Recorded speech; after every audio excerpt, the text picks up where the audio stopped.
మాజీ సీఎం కేసీఆర్ కు కాళేశ్వరం విచారణ కమిషన్ నోటీసులు జారీ చేసింది. కేసీఆర్ తో పాటు హరీష్ రావు, ఈటల రాజేందర్లకు కూడా జస్టిస్ పీసీ ఘోష్ కమిషన్ నోటీసులు ఇచ్చింది. కేసీఆర్ హయాంలో నీటిపారుదల శాఖ మంత్రిగా హరీష్ రావు, ఆర్థిక శాఖల మంత్రిగా ఈటల రాజేందర్ పనిచేశారు. మేడిగడ్డ బ్యారేజీ కుంగిన నేపథ్యంలో అన్నారం, సుందిళ్ల, మేడిగడ్డ బ్యారేజీలపైన విచారణ జరిపేందుకు న్యాయ విచారణ కమిషన్ను రాష్ట్ర ప్రభుత్వం నియమించిన విషయం తెలిసిందే. 2024 మార్చిలో ఏర్పాటైన ఈ కమిషన్ నిర్మాణం, డిజైన్, నిర్వహణ, pay and accounts, quality control, ఆర్థిక శాఖల ఉన్నతాధికారులు, నీటిపారుదల, నిర్మాణ సంస్థల ప్రతినిధులు ఇలా ఎందరినో విచారించింది.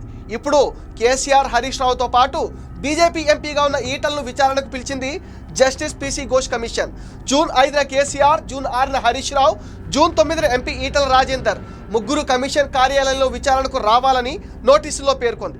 ప్రాజెక్ట్, ఆనకట్ట నిర్మాణాలపై అప్పటి ప్రభుత్వ పెద్దలను ఘోష్ కమిషన్ విచారించనుంది.